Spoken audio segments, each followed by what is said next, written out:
In one of the many raids throughout my time with Assassin's Creed Valhalla, a funny bug happened to me. My longboat got stuck in the mud somehow, and it would not budge.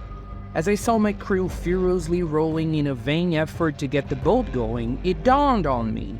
Oh my, this thing right here, this feeling of trying to advance and get things going, but simply not being able to despite my continuous effort. That's Valhalla in a nutshell. Hello everyone and welcome to Random Gaming Ramblings, the YouTube channel where my headless voice rambles about random gaming things. It's pretty self-explanatory. I would just like to preface this review by stating that I'm a huge Assassin's Creed fan. I've played them all, and up until Valhalla, I'd enjoyed every single game in the series, despite most of them having flaws and issues, be it with gameplay or the narrative or something else entirely. 11 titles in, I'd felt that every single mainline title in this saga had been worthwhile, but here came Valhalla to break that streak. When I first saw the YouTube reviews trashing the game back in 2020, I thought it was somehow performative. You know, people were just hating on this thing for views, and the game couldn't be that bad. I was expecting a Mass Effect Andromeda type of situation, but I guess things aren't that simple with Valhalla, so join me in this video as I'll share my take on Valhalla's story, systems, combat, and open world, before finally sharing my verdict with you guys. Just so you know, this video is light on spoilers, but not entirely spoiler-free, as I will touch on some vague plot points to make an argument here or there. You've been warned. So, the game opens up with Eivor as a child witnessing a raid by the Wolf Clan that takes the lives of their parents. We then immediately skip to adult Eivor, starting a quest for revenge in Norway, and the scenery is really breathtaking, it's just so pretty. We get to meet our key NPCs, we visit a seer who lets us see a cool vision in which we betray our brother, something which gets Eivor really shaken up, and we get revenge. Even before the title card for the game shows up. Alright Ubi, that's a power move right there. A plot element which was the main course of a couple of past games, it's just the appetizer for Valhalla, wow. So, if this is not a revenge tale, what is the story about, Ubisoft? Ubi, look me in the eyes, Ubi, don't run away, what is this about? It can't just be proving that that vision of Eivor betraying their brother won't become true and just, expanding your new settlement in England. That can't be it. The base game alone takes at least 60 hours to finish according to how long to beat. What is this game about? Proving a vision wrong isn't interesting enough on its own to make a game of this size work. This is actually the flimsiest of through lines, like, I don't know, becoming a Pokemon master. However, Pokemon can afford such a loose, generic end goal because the gameplay loop is what actually drives the game, not the story. What do we have in Valhalla? We just go from area to area, we meet some new NPCs, sort out their groceries, and boom, that's it. They have become our allies, and our zone of influence in England has been expanded. Rinse and repeat 15 times. And we play Lucky Dip with the NPCs. For instance, I liked Oswald and Basin and thought Ivar and Sigurd were pretty well written, albeit unlikable. The other ones, they really don't leave an impression one way or another. For instance, I could not for the life of me care about Soma and her betrayal storyline, which was a bad sign since that was the very first arc I'd played, which left a pretty bad first impression on the core episodic structure of the game. I mean, it started out interesting enough, with some detective aspect to it, trying to find out who was sabotaging Soma's camp. I was honestly in doubt about who was to blame, until the spy pretty much started prancing around like a UFC ring girl with a sign that read, "I'm the spy." At that point, who fucking cares? Give me some credit, Ubi. So yeah, a pretty bad first impression. And the further you go, the murkier it gets. After hours upon hours of new arcs starting and ending, you just forget who's who. Especially because there are over 80 named NPCs in the data log. I swear, this guy here This guy shows up in every single arc with a different name and the same bland personality. After playing this thing for over 75 hours, I might remember maybe 15, 20 characters, and that includes some of those Norse gods, so I'm being charitable here. And the scenery looks the same pretty much everywhere you go in England, except for the snowy north and the otherworldly allure of Gloucester. It's hard to get a grasp of where you are in the world. This contributes to the feeling of sameness whenever you start a new arc. I guess that's what happens when you make a big-ass map based on a real-world island. You can't have variety. Maybe have a smaller map the next time around. Just a thought. I can't for sure say where Ubisoft got this arc structure idea from, but seeing how much The Witcher 3 informed the series' pivot into RPG land, we might have CDPR's masterpiece to blame. I mean, the inspiration parallels between Ciri and Sigurd are clear enough. What with their Chosen One status, the doom and gloom prophecies from Geralt and Eivor regarding them, the search for these characters when they disappear from the story, and also the hidden choice score system to decide their fate. So it's not a stretch to think that The Witcher also served as an inspiration for the arc structure in Valhalla. Ubi might have seen that Wild Hunt had different arcs with different characters in White Orchard, Valen, Novigrad, and Skellige, and decided that if they did something similar, people would love it just as much. And that might have been the case had Ubisoft actually decided on a reasonable amount of fleshed out arcs. There are more than 15 arcs in England alone. It's ridiculous. Even a game structure with lots of arcs like Persona 5 gives each one a lot of time, so you can get invested in the story and new characters. That's why the game goes on for like 100 hours, having just 8 or 9 arcs. Like I said before, according to How Long to Beat, Valhalla takes a little longer than 60 hours to beat. I don't know how, but that's what they say. And the game has double the arcs of P5. It's just weird, because the arcs end just when you are starting to get used to the new set of characters. It feels like the game is a collection of add-ons. It feels like you are playing a bunch of DLC back-to-back, apart from one recurring character or another. After a while, you just forget who these people are and why you are doing any of these. Sure, it's not all bad. Everything in Norway is pretty great, actually, and Vinland has some delicious fan service. Regarding England, there are maybe 4 memorable arcs, but I can't pronounce most of these because I suck at those English names with 400 letters that are pronounced like just 2 syllables. But yeah, the English regions on the screen right now are pretty solid and feature some memorable moments and characters. It's just too bad that there are 10 other arcs in this thing in England alone, something that dilutes the appeal of these great sections. For instance, I mentioned earlier that we get a big moment in the story at around power level 160, and a bunch of characters from previous arcs show up again to help you. And I swear, I could not for the life of me remember half of those people. What else? The modern-day storyline is there for fan service and nothing else. We even have the return of Shaun and Rebecca to help Lila out. We get some nice Desmond audio files for the old farts in the fanbase like myself, and yeah, that's it.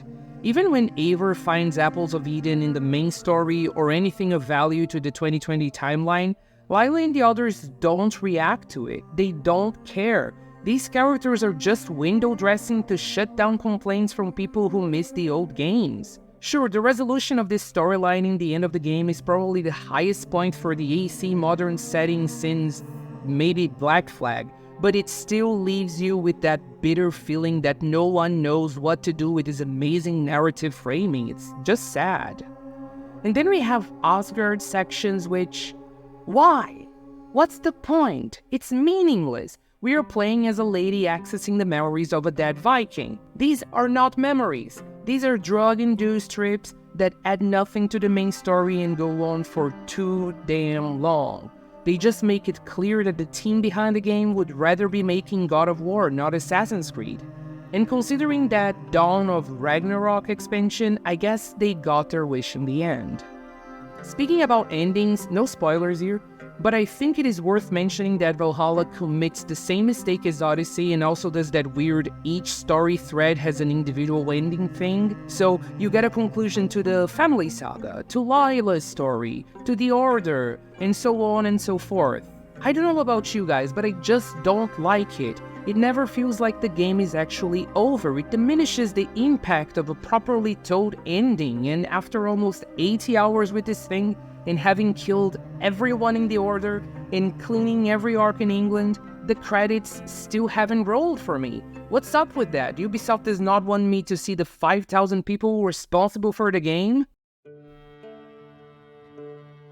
England, Norway, Asgard, Vinland, the 2020 timeline. None of these different sections seem to coalesce.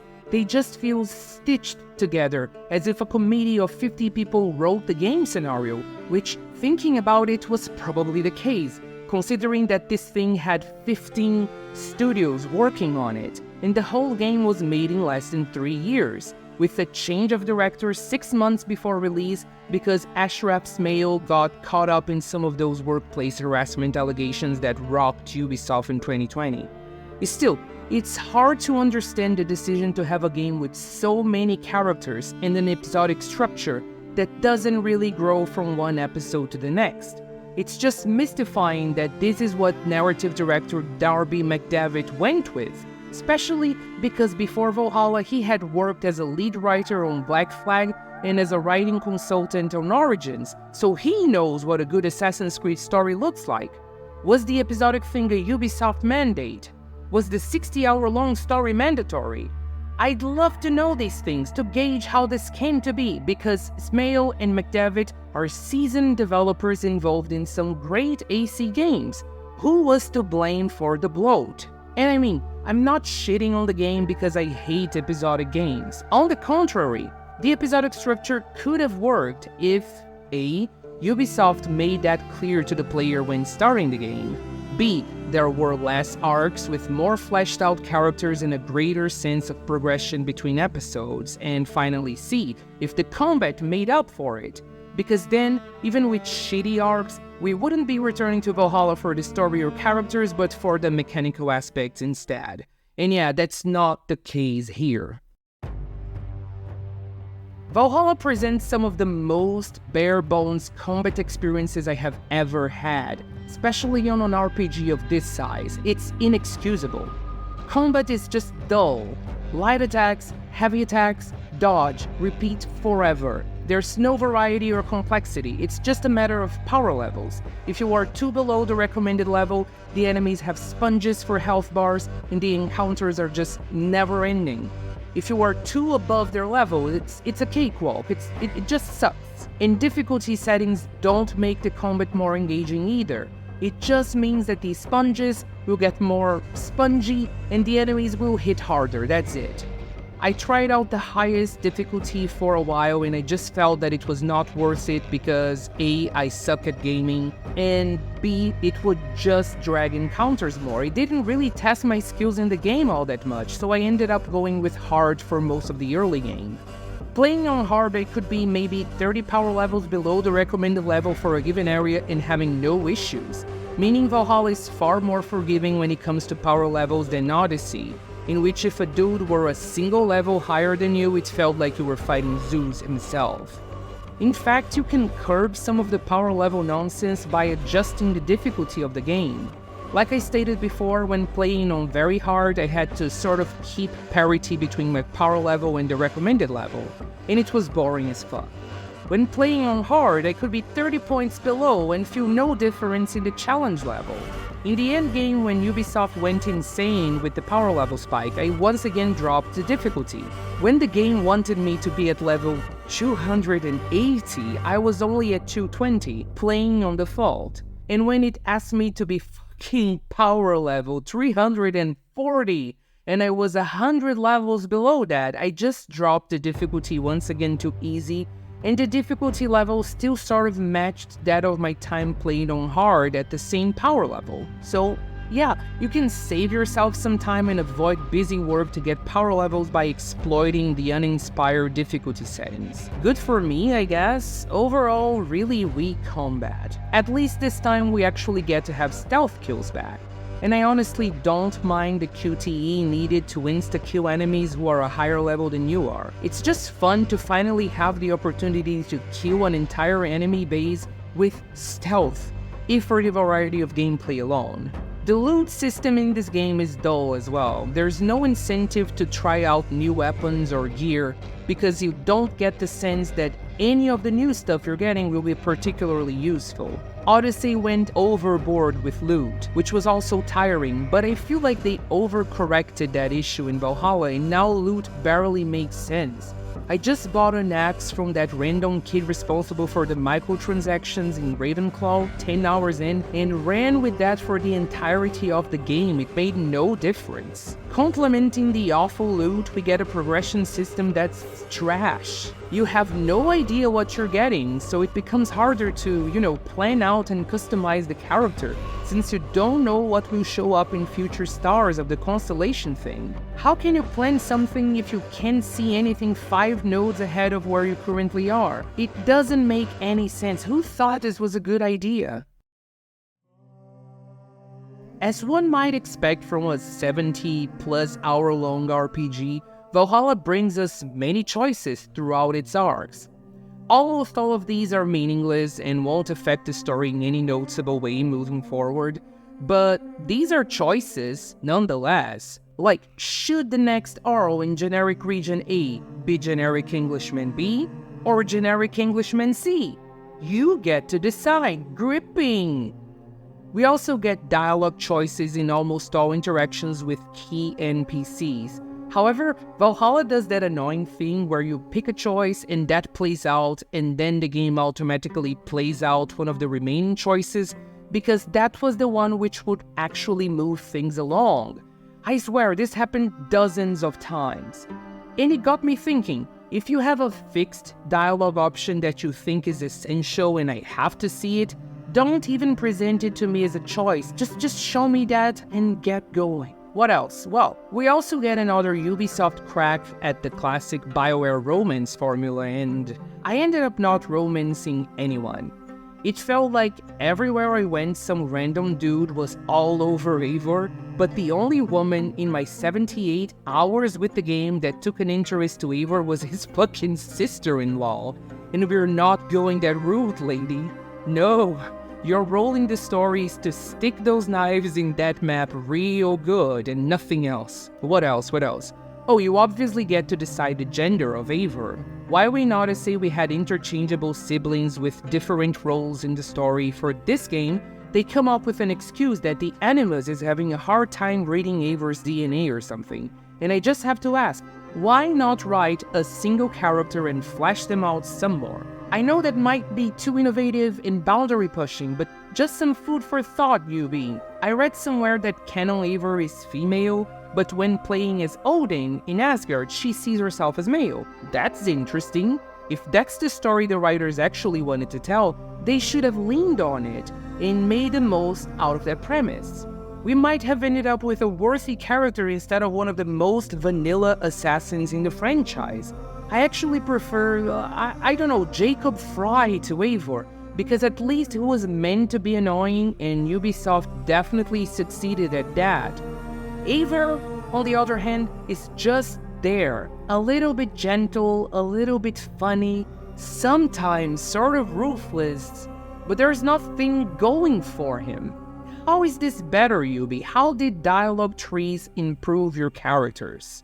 So, yeah, whatever, you can play as female or male Eivor, customize some tattoos or haircuts, and pick out some gear that will take lots of generic open world resources to upgrade. Fun! Odyssey had a big issue with side activities. It was combat through and through. Valhalla at least tries to remedy this with this bullshit. Gwent, it is not. Even that tabletop nonsense on Horizon Forbidden West was more engaging. The Viking rap battles and the drinking minigame are both fun, but they really don't have a lot of complexity or don't add new mechanics to expand on what's there as the game goes on. So if you play them 3 or 4 times, there's no incentive to continue. But hey, I'd rather have silly minigames than not having any side activity at all. Kudos to Valhalla for trying. So, let's talk about the open world and some of the other side activities present in the game. Every region, when looked at in the world map, will present 3 bars, one for wealth, one for artifacts, and another for mysteries. Wealth means loot, resources, or abilities which you can acquire for combat. Artifacts are just what you would expect, and mysteries include the minigames such as flighting, aka the Viking rep battles, and world events, this game's version of side quests. And let me tell you, I did not like what they did with side quests in this game whatsoever. They feel really meaningless, as if someone in the writing room just had an idea for a quest and didn't develop it whatsoever. And there are dozens upon dozens of these events. Unless they were right in front of me as I passed by, I honestly didn't engage in them at all. In fact, I almost did not engage with anything on the map in my almost 80 hours with the game. As you can see here, I barely touched any of these things after the first region in England, when I realized I would never finish this game if I tried to do it all. I just did what was immediately in front of me. Ubisoft has also brought back the customizable base from the PS3 games, and of course, they shat the bed. In those games, just by sticking to the critical path, you were able to steadily renovate everything in Monteriggioni or the homestead. In here, 2 optional raids aren't enough to reach half of the resources needed to renovate a single building. Why, Ubi? Is it so I would feel compelled to buy resource packs? I won't. And the raids, man, they are so fucking boring. The first few are actually quite exciting. You know, you and your crew just dock the longship, bring out the battle horn and rack shit up. But after the 10th or so, it's really not worth it. You won't get enough resources and the amount of XP earned is negligible. So the only reason for doing it is for combat, which sucks. So why do it?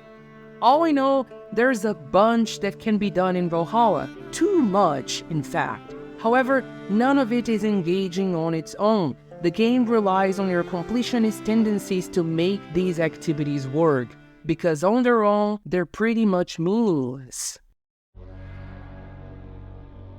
I mentioned Odyssey earlier, and it's funny. There's this crossover mission with Cassandra, and I actually really enjoyed it. What's funny is that I played Odyssey as Alexios, so I don't even have an attachment to Cassandra as a main character. Playing alongside her and seeing Greek iconography just made me miss a better game than the one I was currently playing. And this was a constant throughout my time with Valhalla. I stopped playing it to replay some Final Fantasy 15. I stopped playing it to replay Dragon Age Inquisition. I needed breaks from its tired formula, and even playing other open world games with similar bullshit felt like a breath of fresh air, because even though the open world busy work was the same, 15 and Inquisition both made up for it in other aspects. 15 with its great characters and Inquisition with its honestly amazing story and solid combat. Valhalla brings nothing to the table. Everything is mid. I have honestly never felt like this with any of Ubisoft's output before. I have a very high tolerance for open world bullshit. I could play samey Far Cry title after samey Far Cry title until the sun explodes. I'm down for another Watch Dogs or Immortals Phoenix Rising. And I only got tired of AC Odyssey after maybe 100 hours or so, because that Atlantis DLC or whatever was really senseless. But up until that point, I had enjoyed myself as well. This feeling I'd had with Odyssey after 100 hours, which was new for a Ubi title for me, I had with Valhalla only 40 hours in. I started to dread playing it. I started to procrastinate and sorted out work stuff to make my Valhalla sessions shorter. Yes, that's right, I would sometimes work instead of playing a game because I was just so over this shit. And the game just would not end. I had to quit playing my chill weeknight sim games to put more hours in. I had to slow down the growth of my channel to put more hours in. I had to cut down on mindless YouTube and Netflix doom scrolling to put more hours in. If I could, I'd cut down my Candy Crush time and would poop while playing Valhalla, but that felt like a bridge too far. And again, the game just wouldn't end. I just wanted to get good at Jurassic World Evolution so that my park wouldn't look like this.